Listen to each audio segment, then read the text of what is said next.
Trinidad and Tobago is a small nation, but we are not insignificant. We are friends of all, but satellites of none. My name is Annalisa Lau. I served as the ambassador of the Republic of Trinidad and Tobago to the People's Republic of China, with concurrent accreditation to the Republic of Korea, the Philippines, Thailand, Malaysia, Cambodia, Vietnam, and Brunei. It really was a tremendous privilege and honor to serve the interests of 1.4 million people in the Caribbean, in a country of over 1.4 billion people. Our country, Trinidad and Tobago, is located on the southernmost chain of Caribbean islands, located in the Caribbean Sea. We are a country that is known for having a mature hydrocarbon province. The majority of our GDP comes from oil and gas, and we are also diversifying our economy by looking at high value and light manufacturing.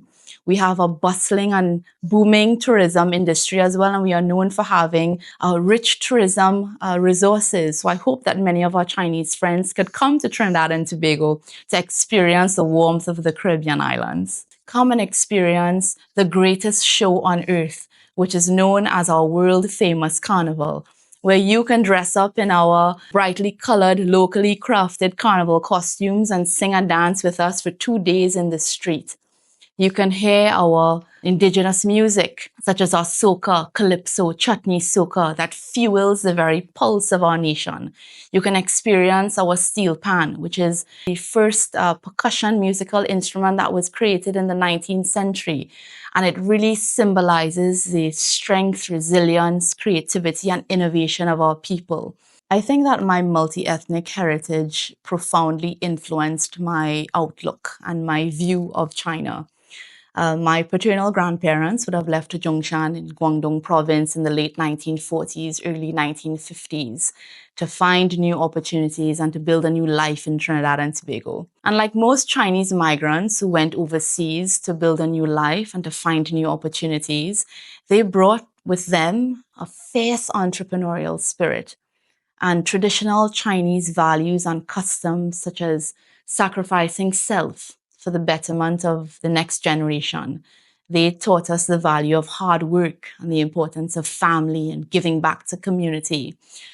And I think that having been brought up in a Chinese household and been raised with Chinese customs and values as well, I have never seen China as foreign. I've never seen China as distant or the other.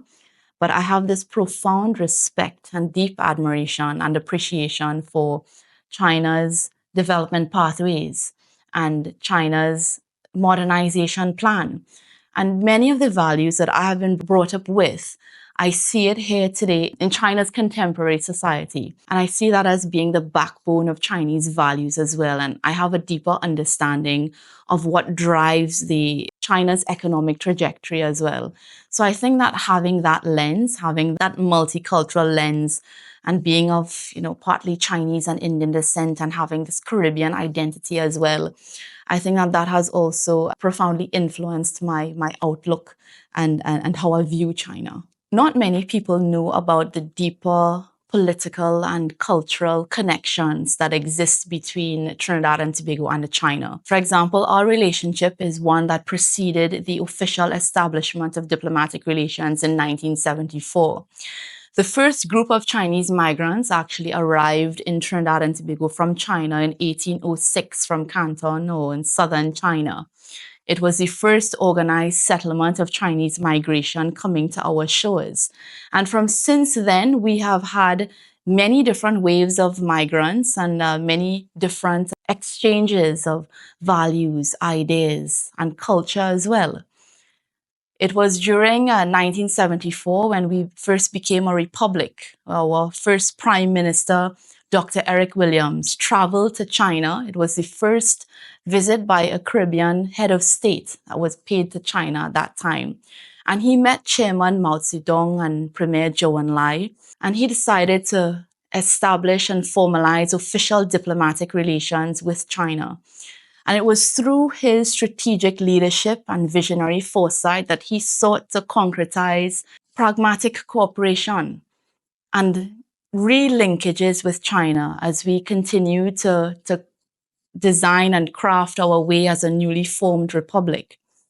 And apart from the historical ties as well, China has a very strong footprint and connection to Trinidad and Tobago. The very emblems, our insignia of nationhood, such as our national flag, our coat of arms, were actually designed by a Trinidadian of Chinese descent, Mr. Carlisle Chang, who designed our national emblems in 1962. There was also John Lelam, who was a Chinese who emigrated to Trinidad and Tobago, and he invested heavily in the petroleum sector, and that became the economic backbone of Trinidad and Tobago, and being the oil and gas country, the oil and gas producer that we know today. Now, apart from that, it would be remiss of me not to mention the reciprocal connections and the reciprocal contributions of many of our people from Trinidad and Tobago to China. For example, Dai Alian. Many people may know, but she is considered the mother of Chinese modern dance. She is the co-founder of the Beijing Dance Academy and the principal of the National Ballet of China. She was born and raised in Trinidad and Tobago, and she was from a Cantonese family as well. There's also Eugene Chen. He was born and raised in my hometown, San Fernando, and he was the first foreign minister of China and also the legal advisor of the revolutionary statesman Sun Yat-sen. He also created some of the first Chinese newspapers in the English language that spoke out against the British imperialist interests at the time. So there are many, many different close cultural and political connections between China and Trinidad and Tobago that form the formidable foundation of our relationship that gives way for deeper cooperation and many, many years of stable and reliable friendship. I see a lot of opportunities between Trinidad and Tobago and China, and of course the wider Caribbean and their cooperation with China. China right now is leading the charge on this new wave of technological innovation. It's a new technological revolution. And the Caribbean region can learn a lot from China in terms of how we can use technology in some of our key strategic sectors. How do we integrate? How do we inject new forms of innovation and technology into our agricultural sector, into tourism, into our public healthcare system, into our public sector, where we optimize our functionality and optimize our operations for meeting the needs of our people?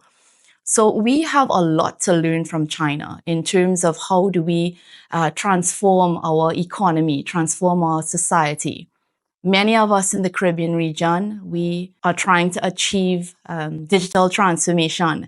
And we know that we can work with China, who has always been a stable and reliable partner. Apart from that, I know that there are many different challenges, such as geopolitics. Sometimes when different countries, they get a little too close to China, there may be different tensions and pressures from other international partners as well. But sometimes, smaller countries, they do get caught up in that noise. And it's important to recognize that for small nations, we need to speak confidently and share that our foreign policy is made in Port of Spain, not necessarily in London or Washington or Beijing.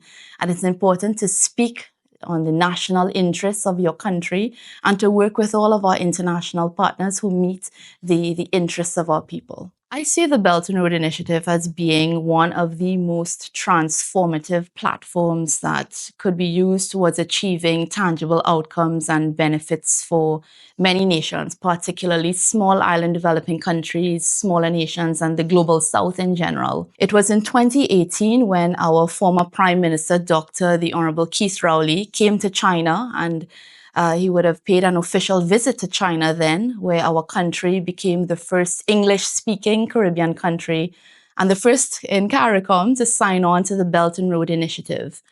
And it's through the BRI we would have worked with our Chinese friends to develop critical infrastructure, roadways, airports, public health institutions like hospitals, and new commercial spaces such as industrial parks that allowed our country to undertake and undergo meaningful economic diversification that also allowed us to lessen our dependency on our oil and gas reserves.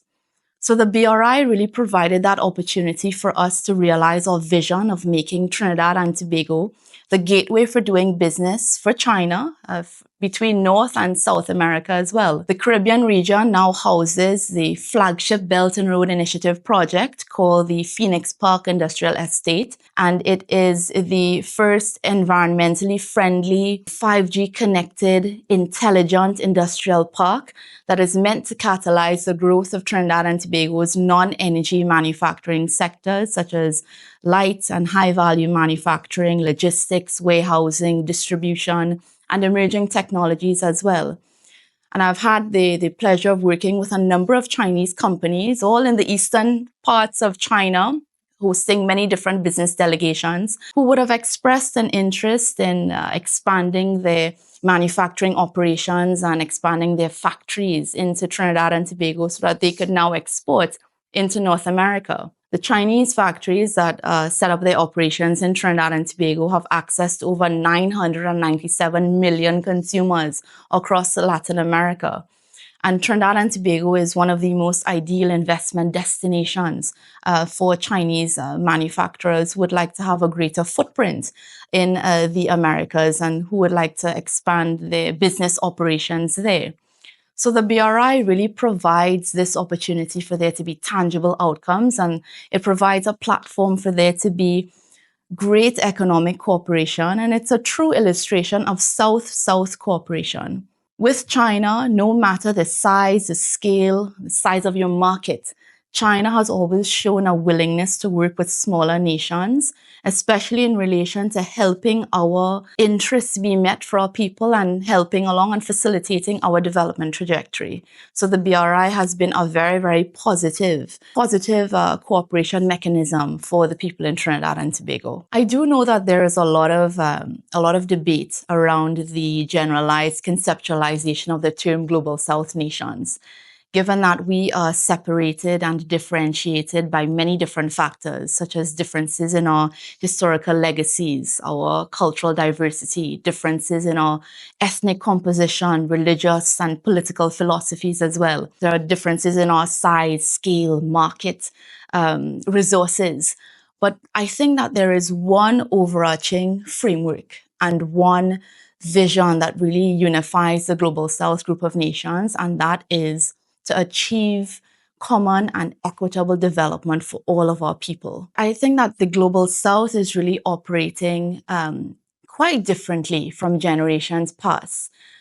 You're seeing, many different changes in technological capabilities, economic capacity, with the increase in sovereign wealth funds and new development banks that provide alternative financing solutions as compared to northern financial institutions. I think that this combination is really giving way to unprecedented political assertiveness amongst the Global South group of nations. Here you are seeing Global South nations exert their autonomy. They are banding together, ensuring that there is more regional integration, regional cooperation across many different institutions and organizations, such as CARICOM, CELAC, the African Union, ASEAN as well. So you're seeing many different types of cooperation, many different types of pragmatic partnerships that are happening across borders and sectors in relation to how the Global South nations operate. For example, recently at the APEC summit, we saw Brazilian President Lula, who would have had bilateral discussions with the ASEAN representatives. We saw South African President Cyril Ramaphosa as well. Also, non-ASEAN nation, of course, having discussions with different representatives as well. So we are seeing many different types of cooperation, many different levels of diplomatic dialogue happening, because the Global South nations have so many different and pressing challenges and complex challenges at that. And we have to find innovative solutions at finding ways of dealing with these challenges. There is so much geopolitical noise and geopolitical tensions that really outline the parameters in which Global South nations operate. But I don't think that these tensions really dictate the behavior of Global South nations, given that they are now becoming even more assertive in terms of finding different solutions and crafting different types of partnerships. So it is a very different season, it's a very different time, and it's a very different political order, I would say, that it's being crafted. The future is in the Global South. You know, the Global South houses over 70% of the wind and solar resources. Over 80% of the middle class is going to reside in the Global South by 2030. The Global South nations also have over 50% of the world's critical minerals as well. With an aging northern population and a youthful Global South population, you are seeing that the productive forces are changing and the systems are being realigned. So there's a lot of movement happening with the Global South nations, and there's a lot of investment happening from China as well, going into Latin America and the Caribbean region. I think that now is a time for us to keep a keen eye on Global South nations as we continue to work towards building up the type of common and equitable development that we need for our people. Caribbean nations, and through our regional organization known as CARICOM, the Caribbean Community, we really see that there is strength in our diversity. We see strength in our togetherness, and we are stronger together. As small island developing countries where we face significant vulnerabilities and different challenges given our small size, our limitations in resources, capital, expertise, human capital, we know that we are very vulnerable and we have to work together in order to have our respective national and regional positions vocalized and verbalized on the international stage.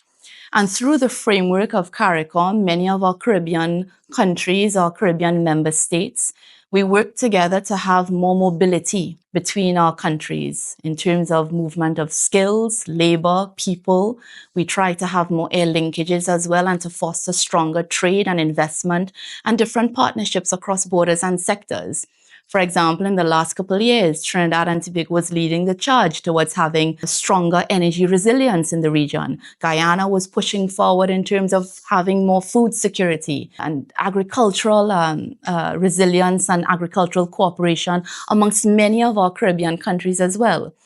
I know that Prime Minister Mia Mottley in Barbados was also pushing for more financial independence and more climate financing for the majority of the Caribbean countries who face unique vulnerabilities in terms of our disaster preparedness and, of course, our effects that we feel from climate change. So we do operate in tandem with each other, and we strive to meet the needs of our people by ensuring that working together is within our interest as Caribbean nations. In reflecting on my political philosophy, which I tend to draw from some of the great political thinkers and the politicians in the Caribbean region, it's through that lens that I've adopted the view that smaller nations should always strive to have their foreign policy that is premised on omnidirectional engagement. If we think back at the famous words of the late Prime Minister of Barbados, Errol Barrow, who once said that we are friends of all but satellites of none. And in the words of former Prime Minister Dr. the Honorable Keith Rowley, who also said, Trinidad and Tobago is a small nation, but we are not insignificant. And I think that it's critically important for smaller countries, smaller nations, and of course under the wider umbrella of the Global South nations as well, to always strive to have omnidirectional engagement. And that is working with different partners according to the interests and according to the issues that matter most to you and for your people as well. So during my time as ambassador, we would have worked with China towards building up critical infrastructure, such as hospitals, roadways, airports, and new commercial spaces, such as our industrial parks, which allowed us to foster meaningful economic diversification. We have worked with the United States of America on education and security cooperation. We've worked with India on public health cooperation, pharmaceutical cooperation as well. We've worked with Africa on agro-processing and energy cooperation with Ghana. We've worked with our CARICOM brothers and sisters towards fostering more stronger mobility of people, skills, and resources within the region. So it's important for smaller nations to continue to work with our international partners and to have an approach of non-alignment, because diplomacy is not a luxury, it's an existential necessity. And for smaller nations where we have certain vulnerabilities and we face different complex challenges, it's important for us to remember that we ought to work with many, many different partners. Local politics, domestic politics can have widespread repercussions, and that can change the international order as well. So it's important for us to not be aligned to any one power and to continue to build bridges and formidable friendships with all of our allies and international partners. 大家好，我是主播周玉琴。很多的朋友告诉我们，太阳星全效克菲尔益生菌帮助了睡眠品质。原版的太阳星全效克菲尔益生菌，它添加有超级食物羽衣甘蓝，健康再加分。而有睡眠困扰的朋友们，赶快选择蓝色包装这一款晚安加强版，绝对是更有感。每日克菲尔，时刻美好 ，Good Feel Good， 请上快点购为健康下单，而且要记得输入推荐代码，有额外的折扣优惠。太阳星全效克菲尔益生菌基础版、晚安加强版，新包装改版，内容不变，抽取更方便。要吃就吃最好的。